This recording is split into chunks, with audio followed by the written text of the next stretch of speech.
Well, welcome back to Pod of the Gaps. Great to have you with us, and we are looking forward to discussing, as ever, a big topic with a blend of theology, apologetics, cultural insight, banter, and normally some bad puns from Andy Bannister, who is joining me, Michael Otts, and also Aaron Edwards, and we're going to be discussing today the subject of freedom of speech. I feel like I should break into my kind of Braveheart at this point and cry, freedom! But I'm the wrong nationality.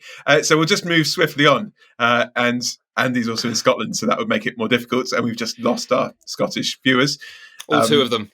All two of them. It's also a podcast as well, Michael, so we don't have viewers as such as listeners. But apart from that was a brilliant intro. I thought I was on a flow there. Look at this, yeah. There you go. That's it. Well, I thought this was about freedom of speech. There you go, yeah. Well, if you were our viewers, you would have seen in our kind of pre-podcast chat that Aaron and I were enjoying the delights of sunshine and spring. Andy was getting a little bit jealous, and he's called us both inside because apparently the audio quality of the Thames Riverside and the Derbyshire countryside isn't quite up for. That's right. Yeah, So Aaron, you were being the epitome of covetousness, wasn't it? Yeah, I think it wasn't the kind of the noisy seagulls that was the problem. It was just the fact that our suntan. For our non-viewers, Andy Bannister has now put on a pair of sunglasses. I'm going to put mine on as protest. There you go.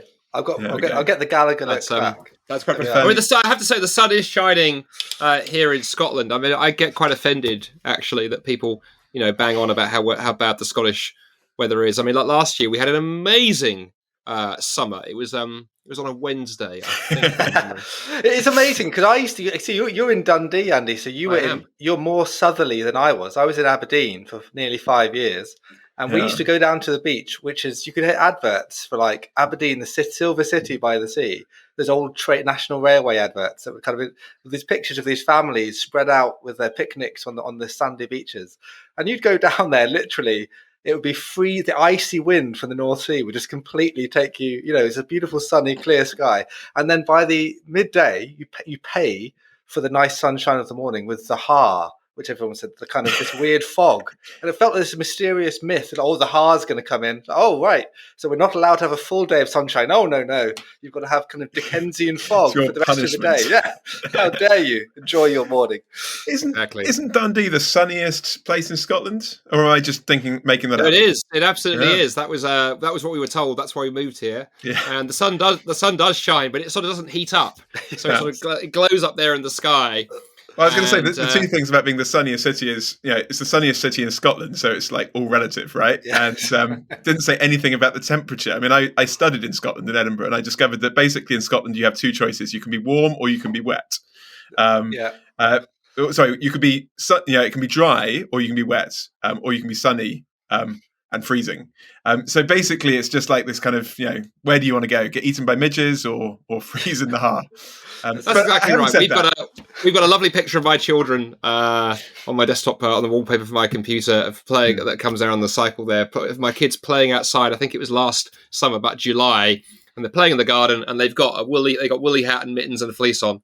So it's quite special, but it's a beautiful part of the world, just rather cold. It is, and I feel we should probably emphasise that before we lose our before we get cancelled, which would be appropriate given the theme of the show. Yes, cancelled. Yeah, right. So before we get cancelled, so freedom of speech. So I guess why are we talking about this? Well, I guess a year ago, I think just under a year ago, there was a letter that was signed by about 150 fairly significant individuals, including intellectuals like Noam Chomsky, people like J.K. Rowling, basically raising concern that freedom of speech is under threat. And responding to various incidents, we might call it platforming, people being cancelled, basically this sense in which in Western culture today, there are things that you cannot say. At least you can say them, but you won't ever get a platform to say them again. And they're concerned by that. And it was interesting to see the reaction to that. Obviously, there were people who were supportive of them. But also what was interesting to me, at least, was seeing the kind of kickback on that. So it wasn't like, oh, yes, of course, we need to protect freedom of speech. There was a sense of actually, well, should we? And it's interesting, having worked particularly on university campuses, seeing the kind of shift in culture. When I started out kind of 20 years ago, freedom of speech would have been something that most students would have really championed and felt passionately about. Whereas I'm not sure that is the case today. It's just not one of the things that people, certainly in that bracket, would care about in the same way. And then I guess another incident that's brought this to light more recently has been the cancelling of Richard Dawkins. Yes. Aaron, tell us a bit about what happened recently. Yeah, he's been in trouble for a while, really, with the woke crowd, hasn't he? He was always going to have a limited shelf life.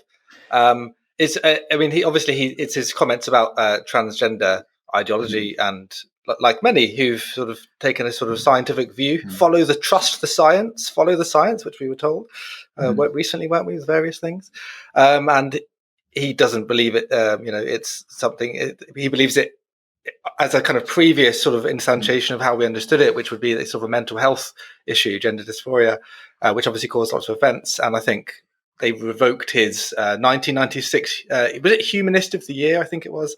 Award, so he's no longer a good humanist. I love that awards are just revocable. It's always like it's on loan. Like you never really own anything, do you? It's kind of like it's mortgaged to you if you pay your dues in speech that serves the society for the rest of your life. If you do that, we will let you keep this award. Well, thank you very much. But even then, when you die, someone might find something you wrote and then it'll be cancelled anyway. So even if you serve your time, nothing is guaranteed. Nothing's guaranteed. I have to say, one of the things that I found really hilarious was that Pink News, the headline on their article reporting this was Richard Dawkins has his greatest title revoked, and someone commented, Professor of Oxford, anyone, world leading biologist, no, or what was it? Oh, it was an award that was given by an association in 1996. It's amazing. One of the funny things about it is that he's now, I think, I noticed this, that people have been noticing this since this happened, that where the kind of rabid new atheists that Dawkins inspired 20 years ago, in the light of kind of 9/11 and the sort of religious wars and then God delusion, where are they now? They're not the ones causing all the trouble, but you have the same activists. And so people have been noticing actually that almost the new atheists went underground and they've re-emerged, they've resurrected themselves in the woke activism. So it's almost the same thing. It's the same kind of aggression, but it's completely different issues that aren't really compatible. Yeah. And Dawkins is a perfect example of that. Yeah. Well, I think there's a very serious point there, though, Aaron, that comes out in a couple of ways. I remember around the time of the new atheism, when it was its heights, and for folks who are perhaps less familiar with that term, because it's not as common these days as it once was. I mean, it's 2006, that term was coined, the kind of that movement began. But I remember some of us back then saying that, one of the problems is that kind of unfettered skepticism is a universal acid and it will deconstruct everything. And I think that's actually playing out. So, back then, of course, Dawkins and all were going for organised religion. But then, of course, the problem is the kind of sort of critique and particularly the viciousness with which they were doing it hasn't stopped. And now it's come back and has eaten them. We see the same thing in some areas of wokeness, really, of course, that are to go, people who are once champion of the kind of sort of some of these progressive movements. I think of Peter Tatchell, perhaps the famous as a leading gay rights activist, and then he got himself into trouble a few years ago because there was this domino effect that got on. That Jermaine Grey, the feminist, had said something about transgender. She'd got cancelled. Dawkins has popped up and defended her. He'd got cancelled. And then Peter Tatchell, the gay rights icon, had come out and defended Dawkins, and he'd got cancelled. And it's like, okay, it's not really safe anymore, is it? To go, so however progressive you think you are, the tide may turn. But then I think that perhaps the deeper issue there that is going on is perhaps one of sort of foundations, that once there are no foundations left, and I think that's one of the struggles we're facing here, particularly in Western civilization right now with some of these movements that are going on, then in a sense all bets are off and nobody is safe. And I think it's a sobering thought, right? That if whether those who are at the forefront of so-called cancel culture are aware of it, it will just be a moment before they're cancelled, and they become the next victim of this. So I suppose one question in all this is where this stops. Does it ultimately end up eating itself and deconstructing itself into oblivion? I don't know, but we live in interesting times. But it's interesting on that is that the Dawkins, in a way, is going to have more in common with Christians now in the next generation. He was our arch enemy in the previous generation, and in the next generation, he's going to be the kind of person who's going to experience what we may experience as Christians, or those Christians who are trying to fight for certain things which the kind of cancel culture is against. But it's interesting. I mean, Jermaine Grey, I found probably more shocking in a way because she's such a voice of the left. She was a real kind of advocate of feminism, Guardian writer. But she again finds herself out of step, and I think that, but in a way, a bit like you were saying, Andy, where Dawkins kind of accidentally leads to his own cancelling because of what he institutes with the kind of skepticism. Jermaine Grey could be similar because she's deconstructing gender to the extent that she helps give birth, not clearly not single-handedly, helps give birth to these other kind of ideologies which come out and try to sort of advocate in ways which go beyond reality.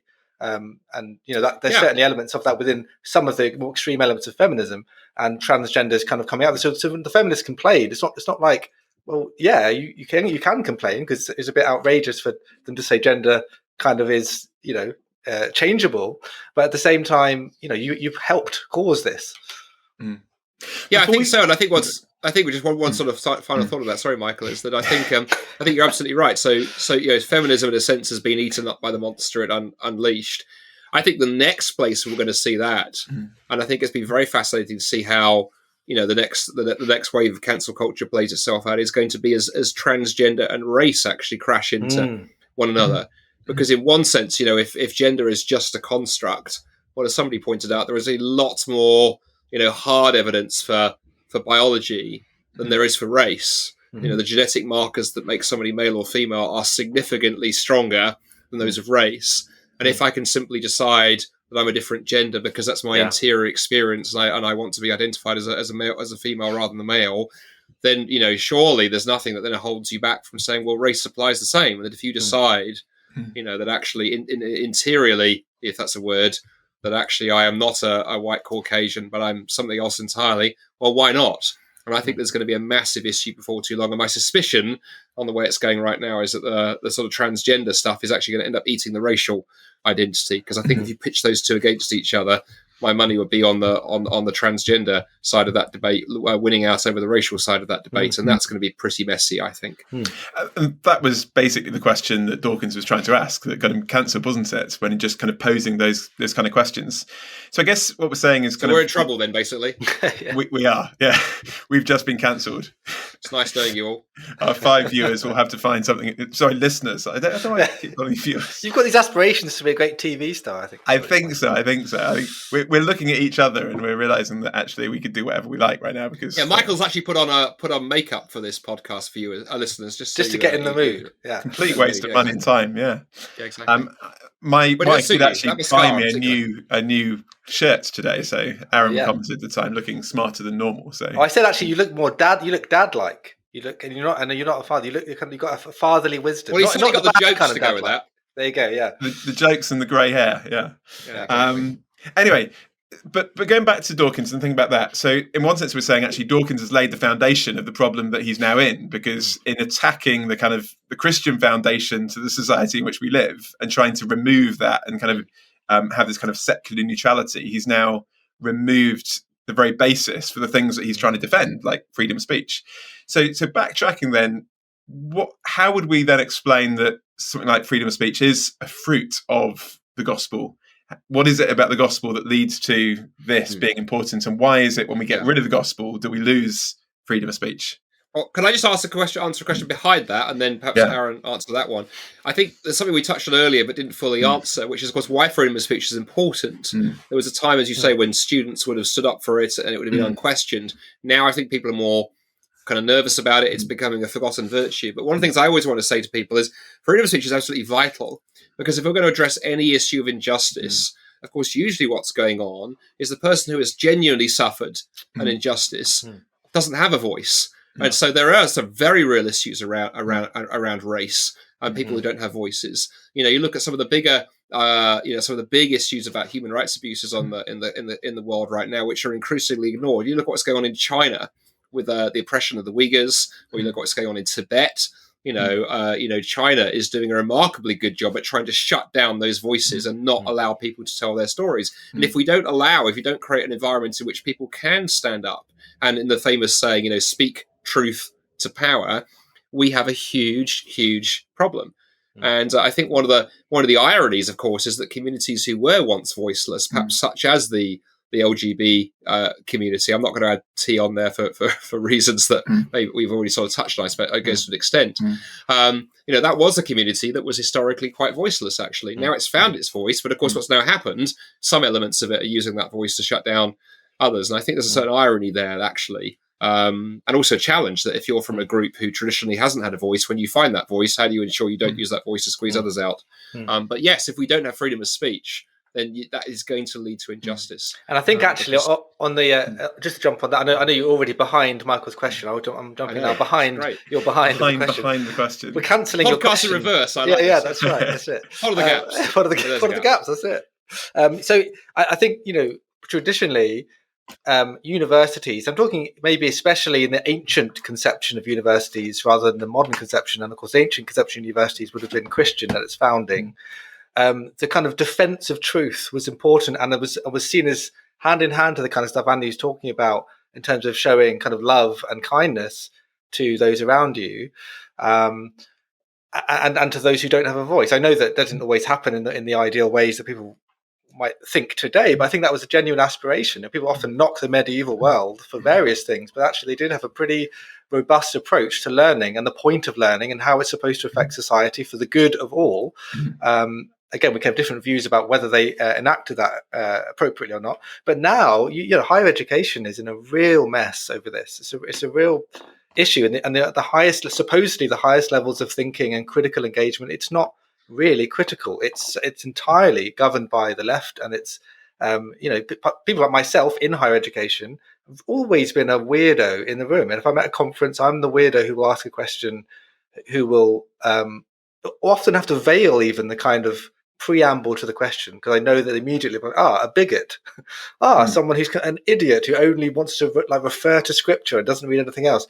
And so there's almost a complete loss of what does it mean to do critical engagement. This was a key part of the modern university project when it emerged, and we've kind of lost sight of it really. So I try where I can, as a kind of leader of a postgraduate course here at Cliff, to ensure that critical engagement really means critical engagement. It doesn't just mean having a go at established views which are on a certain political or theological spectrum. It means critical engagement will mean critiquing the left as well, as much as that will be challenging to people. So sometimes people are kind of surprised by that. They kind of think, are we allowed to read this book?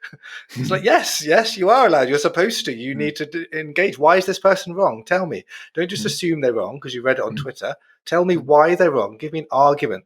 Give me kind of reason for why this is a problem. Because otherwise you think if people continue to kind of tiptoe around what they think is true because they're worried about what someone will say, that ultimately, going back to what you're saying, Andy, that's not going to be good for people. There will eventually be other people who don't have a voice. Ironically enough, Richard Dawkins may lose his voice. We'll have to go and defend poor Richard, because that's what happens, isn't it? When you live by lies, to use the kind of opposite of the Solzhenitsyn phrase, that's what happens. Lies end in bad things. They don't just sort of peter out. Go, that's a shame. I'm going along with the lie, but it doesn't have any implications. It doesn't really affect it. And well, it does actually. It just might take a decade to come out, but it will come out. So, to go back to the question before we go behind. There was a question back there, wasn't there? There was a question back there that we're now so far behind that we've probably forgotten what the question was. Let me rephrase the question. I guess let me play devil's advocate and be a skeptic. It says, okay, you're saying that freedom of speech is a fruit of Christianity and Christianity's influence on the world, particularly on kind of Western culture, the university, and so on. But isn't it actually a result of something like the Enlightenment? Steven Pinker might say that. Enlightenment now, it wasn't Christianity that gave us this. It was when we woke up to kind of rationalism and everything else. So how would you defend or argue that actually it really is Christianity that has given us this idea? Well, I mean, I think a couple of things. The first thing, I've always thought that sort of Steven Pinker, for all of his impressive hair, always wants impressive hair. There's less of it now. But the last word of his book title, Enlightenment Now, is actually the wrong way around. If you reverse the letters, you're closer to the truth. Enlightenment 1 because actually those so-called Enlightenment values of freedom of speech and inquiry and freedom of belief and all of those things, scientific method, they didn't just drop out of thin air. Sometimes I think folks like Pinker sort of think they emerged in a vacuum, whereas they were hard won. Actually, they were hard won because the foundations had to be constructed, and then they're also they were hard won because there were lots of competing voices back then who didn't want those things, not necessarily religious ones, actually often powerful political elites. And it's interesting. I think it's often those who have power who don't want the truth to come out. Friedrich Nietzsche, the famous atheist of the 19th century, was not far wrong when he said, but once you remove God, you have the will to power. And the other mistake we make in terms of thinking of Enlightenment values being one is the danger is you win things and you sit back on your haunches and you think everything is okay. And it isn't, because before you know it, suddenly the next battle's coming over the horizon. Just like after World War II, we thought we defeated the Nazis, so there was going to be peace. Well, we neglected the fact that then the monster of communism was arising. We had the Cold War and all of that brought. And I think too long the West has sat on its sort of laurels, rested on its laurels and gone, great, we've got all these amazing things from the Enlightenment. We don't need to ask what the foundations are. We don't need to defend them. And suddenly we turn around and go, we're in real trouble. And I think Pinker's going to find himself counselled for too much longer, quite frankly. But I think in terms of those values, I think the big one to focus on the topic of today, in terms of sort of freedom of speech and freedom of inquiry, of course, the big question underlying it all is why? Why does freedom of speech matter?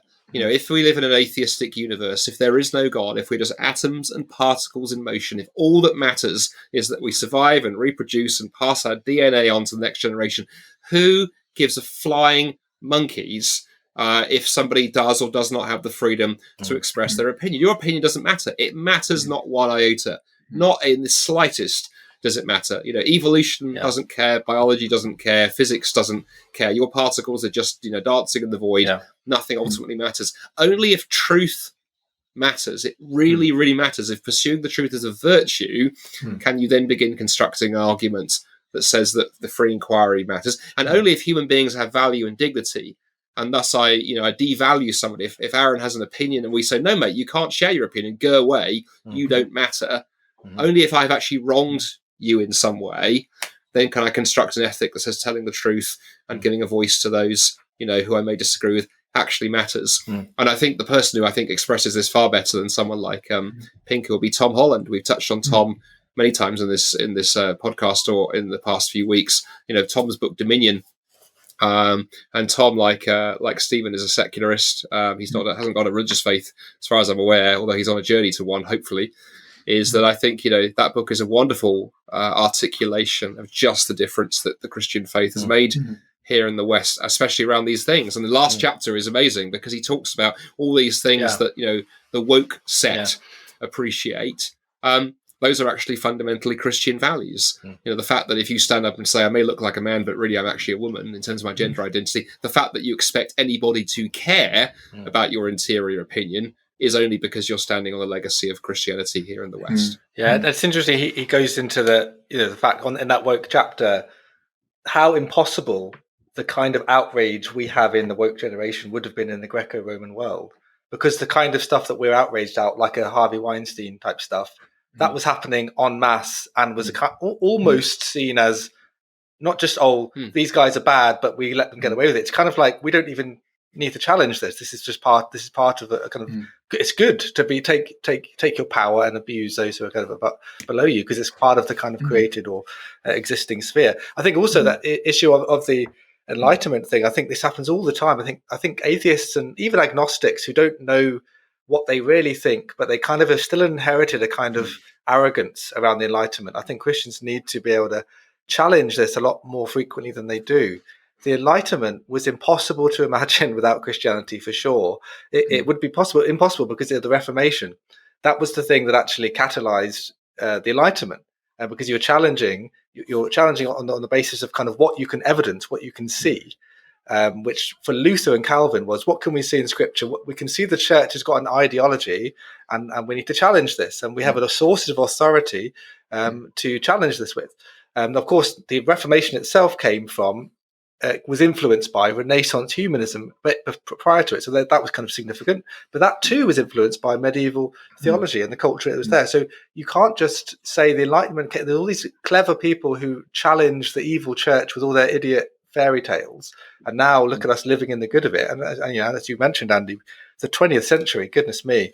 If that's the kind of culmination of where Enlightenment thinking ends up leading us, or then post Enlightenment, then I don't know. Is that a good thing? Is that a good positive thing? So we should claim the good elements of the Enlightenment. There were loads of Christians involved in it as well, rather than just merely say, "Oh, look at the hero David Hume, who kind of freed us from the shackles of silly religion." I think that's a very tired, worn argument, but it's more the kind of argument which is, though it's tired and worn, it still is very influential on lots of ordinary people who don't really know better.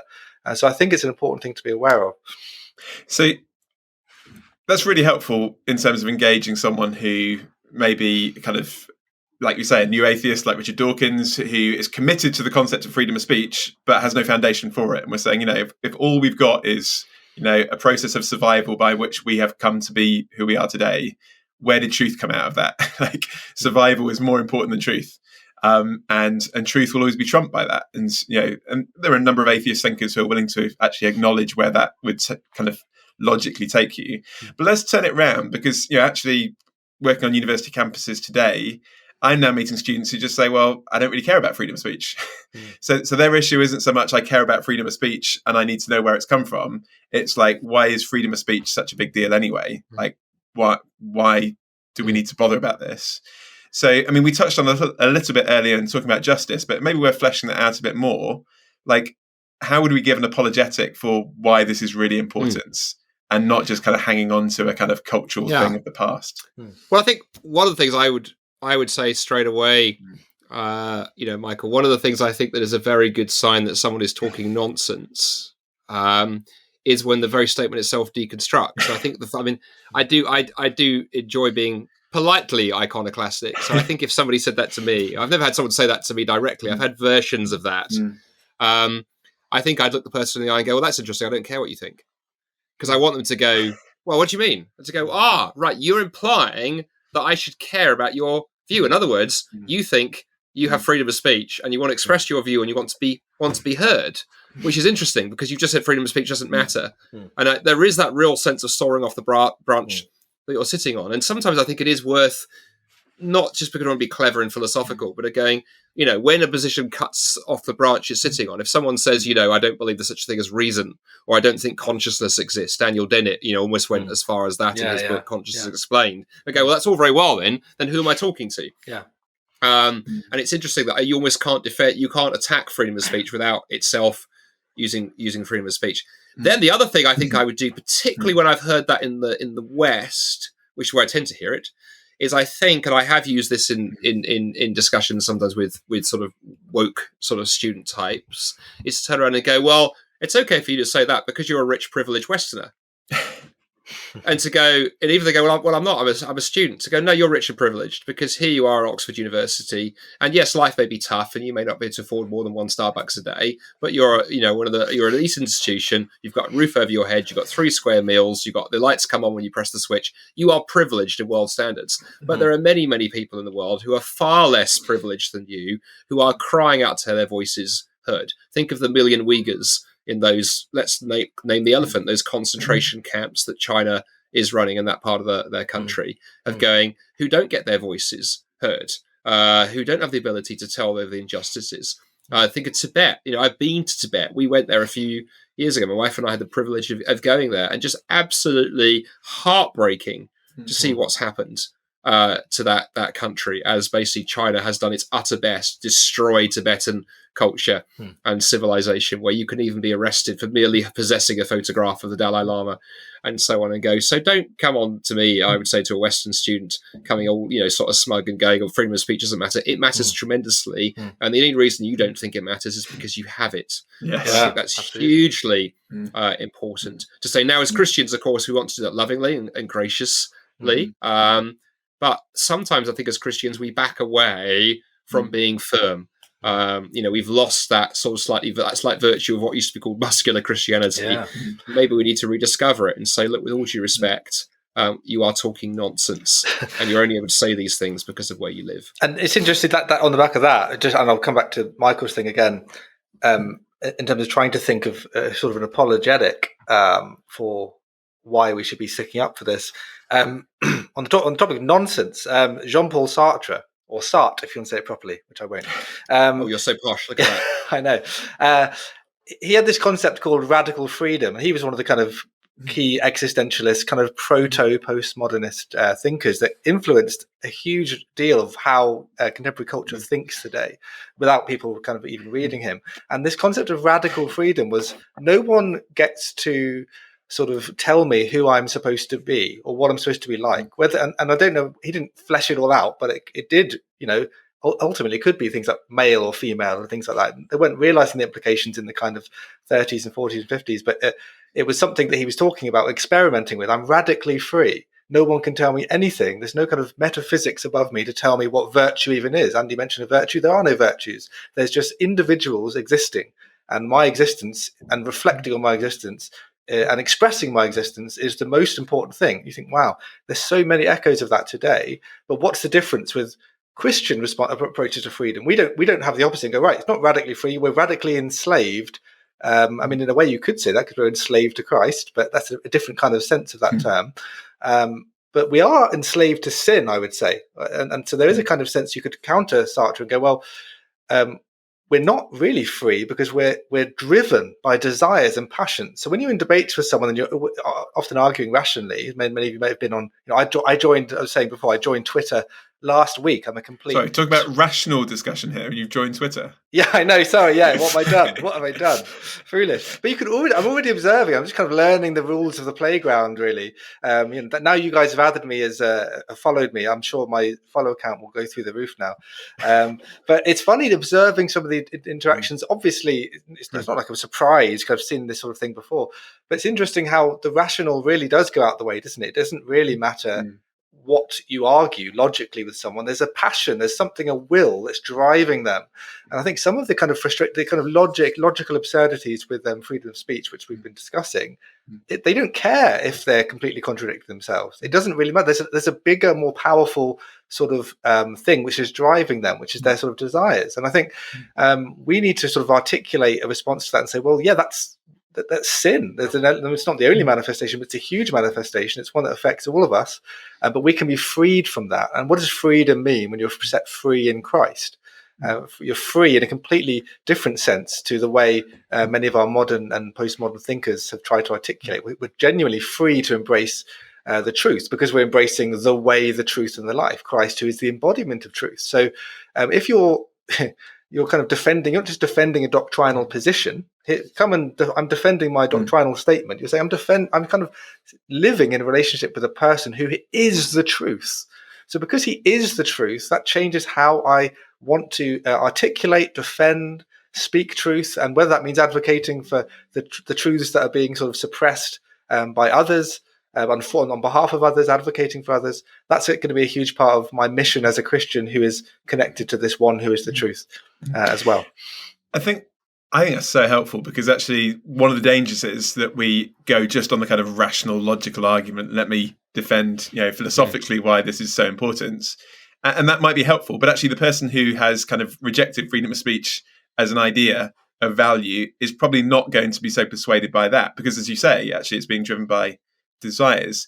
But I guess something that I was told a number of years ago that I've always found really, really helpful is when you're trying to engage with someone who you think is wrong and trying to change their mind, they said, don't just show them why they're wrong, but also help them to understand why they thought they were right when they were wrong. In other words, what was it that motivated them to want to hold to that position in the first place?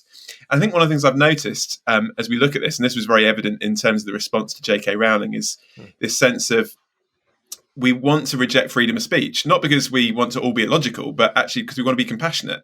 And the people who are exercising their freedom of speech and defending freedom of speech don't seem to be particularly compassionate, loving people and seem to say a lot of offensive things, which upset a lot of people. And I don't want to be an offensive, obnoxious person.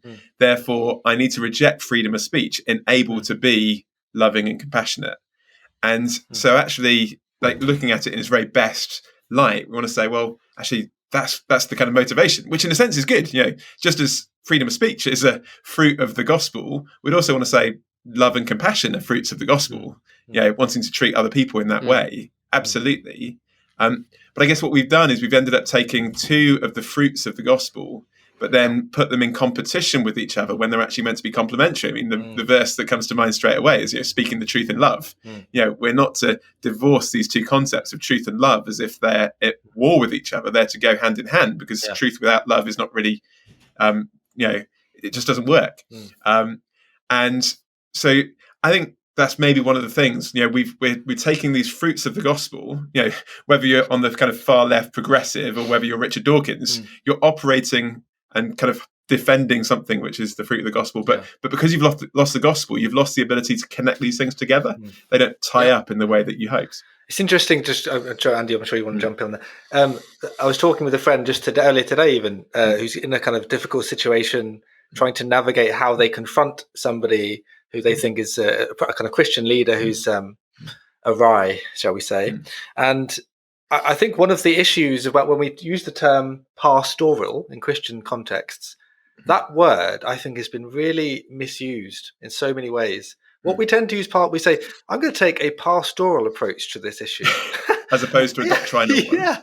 So, you guys care about the doctrine, the stuff that's true. I'm care about I'm like a stroker of sheep. I kind of just come and just gently, well, no, actually, it can't be that, because sometimes you do, at the end of Ecclesiastes, the kind of, it's the goads of the kind of shepherd, which actually help the sheep. And you pastor the sheep sometimes by challenging the sheep and kind of really being a bit more aggressive in how you kind of confront them to stop them running off a cliff or going into a wolf's territory or whatever it is. And so I think we've lost some of that, because we tend to pit them against each other. As you say, truth and love pitted against each other. Pastoral approach. I'm a pastor, not really a kind of one for blasting out the truth. I just think that's so foolish and kind of a crazy thing. It's why actually the Ephesians 4, the church kind of movement I've always been part of often taken the Ephesians 4 pastor and teacher gifts and saying that you can't really separate them. We have pastor teachers, we don't have, or shepherd teachers, rather than just pastor here and shepherd and teacher there.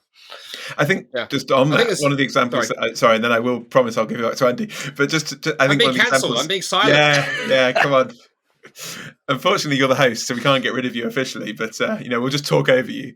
But just one example of that that I've sometimes given is to say, well, take someone who is suffering with anorexia, and they think and feel that they are fat and they need to stop eating. Okay. Is the pastoral approach to say, I speak to your feelings, I affirm that you must, follow your feelings? No. The pastoral approach is you challenge those feelings with the truth, because actually those feelings are out of line with reality, and that will be so destructive. So we need to do that. And whilst I'm trying to talk a very sensitive thing, Andy's writing messages that you can't see, but anyway. And Andy Bandister, can we say? Is that kind of Andy Bandister? Yes, we banned him. Well, no, I was going to say it's funny. That's a very interesting analogy, Michael. It reminded me actually. I mean, just literally the last 24 hours of this, because there's a university in Canada that I do some teaching for. I try not to embarrass the people concerned with the story by mentioning which one. But I've just finished teaching a course there, and there's one particular student who has just messed around, missed every assignment, and so on and so forth, and is now trying to sort of appeal the fact they failed the course. And we've had an interesting discussion, myself and the two other folks involved in teaching it, of going, what point do you have to stop going, we'll help you, we'll be generous, recognize you've had some challenging circumstances with helping you or extending things. Once you've missed assignments by 42 days, you completely haven't read anything. At what point do we have to go look for your own good and learning process? One has to say, now there are some structures, because if we just let the compassion away, we sort of tried that, we haven't achieved anything. And I think you're right in bringing those two things together. The other thing that whole issue reminds me of, and I think I remember I was chatting with you folks before we began recording on this, Edmund Burke, the famous kind of political philosopher, once wrote, back in 1791, wrote in a letter to a colleague, he said, men are qualified for civil liberty in exact proportion to their disposition to put moral chains upon their own appetites. Society cannot exist unless a controlling power upon will and appetite be placed somewhere, and the less of it there is within, the more there must be without. And I always read those words. I think, in a sense, he could be describing the 21st century, that we've lost those inner restraints. In one sense, freedom of speech is a crucial virtue. I would defend it, but that doesn't mean we should be using it to go out and be rude and be insulting and causing harm to people. But we shouldn't be legislating and cancelling people and engaging in Twitter mobs. What we need to be doing is, how do we inculcate citizens, men and women, who have the ability and the wisdom and the pastoral sensitivity to go, okay, on this occasion, I could say this, but I'm not going to.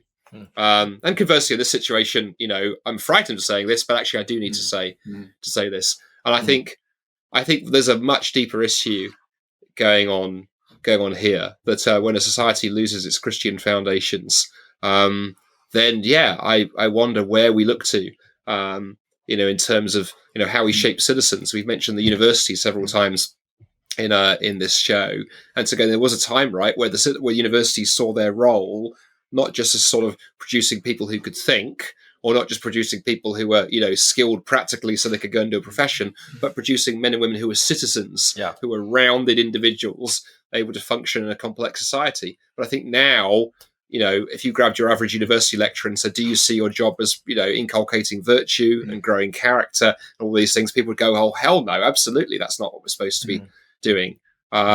So we've forgotten what character formation looks like. And maybe the church too. But there we are. In a way, it does really help. It's interesting that the citizenship thing, because I wonder if maybe, though they wouldn't say they're trying to inculcate virtue and character in those terms, they probably would say, we're trying to prepare people to be citizens of this generation, because we've decided we've ripped up the rule book. There's a whole new set of values, and you have to affirm this in order to be virtuous. It's a kind of new kind of virtue, isn't it? We don't talk about the virtues as language, but there are virtues, really unspoken ones, and loudly capital letter exclamation mark spoken ones, which you have to sign up for. So it's almost like that's where university can become indoctrination camps. And there's many parents in the US especially where the kind of cost of tuition is unbelievable, hundreds of thousands of dollars a year, who are going, I don't want to pay for my son or daughter I don't want to pay all this money and go into debt, or have them go into debt, so they can just be indoctrinated with stuff and not even really learn to think for themselves, or indeed to kind of go through the character trials that are kind of necessary for life, which was again a big part of previous ways of doing education. So I think it's going to be really interesting to see where higher education goes over the next decade or two. Whether we'll even that's obviously, Andy and I will have lost our doctorates by then. If Dawkins can lose his humanist award, we won't keep our stuff. Brilliant. There's loads more we could talk about this, but I'm aware that Andy needs to go and cook his family dinner, I think. He told us. I'm glad you put dinner after cook family. You paused for a long time, then Andy had to cook there was that thing about you having your wood burner and kind of, that's yeah. Next week's episode, cannibalism. Yeah. Cannibalism, yes. But this has been really helpful. Just one reflection from me, I guess, is to say one of the things maybe we need to do as Christians is we need to embody what this looks like. So, the command of Scripture to speak the truth in love. Actually, if we can embody what it looks like to challenge those in power with truth, but also to be able to speak truth with love and compassion, that will be a very, very powerful apologetic. And actually, as well, obviously we're coming to the end, Michael, but I'll tell you the other thing as well. I think that's brilliant, but also the reflection of that is also to be challengeable. Given... we did a show a few weeks ago looking at, when Christian leaders fail. And I think there's been issues in some parts of the church where Christian leaders put themselves beyond challenge. And so as well as speaking the truth in love, we are also willing to receive the truth in love. And if there are errors that we are fault, to be communicated to people, we are very open to people challenging us, and I think it's a two-way process for speech in that regard. As long as it's the truth, though. We're endlessly jumping all over your hosting powers. Sorry, Michael. I can mute him if you like. But it's just the fact that because someone could listen to what you just said, and I think I'm like amening it. But I know that people could listen to things where they go, "I need to be challengeable as well," which we absolutely need to be. That should be our kind of baseline, right? But now we're almost being cajoled into being apologetic for things which you don't even really necessarily know if you believe you should be apologetic about. So there's a two-way thing of like being challengeable, but also going, I know it would look good and I would look humble if I said sorry for this thing here, but I don't think it exists. I'm sorry. Like, and that's a bit of another kind of side to it, isn't it? Sorry. Jump in, Mike. No, that's great. Well, that kind of leads me on to say, if you've enjoyed our podcast, we'd love to hear from you. So do get in touch. Yeah. We have a page on Facebook, which you may not have seen already. So do challenge us if you've disagreed with what we said, if you think we've missed the point completely, if you want to comment on why Andy shouldn't be cooking his children for dinner. Cooking his children dinner, or even suggesting future episodes. Seriously, we would love to hear from you. So do get in touch. But I think that is pretty much all we have time for today. So thanks for joining us at Pod of the Gaps, and we look forward to not seeing you, but being in touch soon. Yeah. Thanks, guys. Bye-bye. Bye-bye.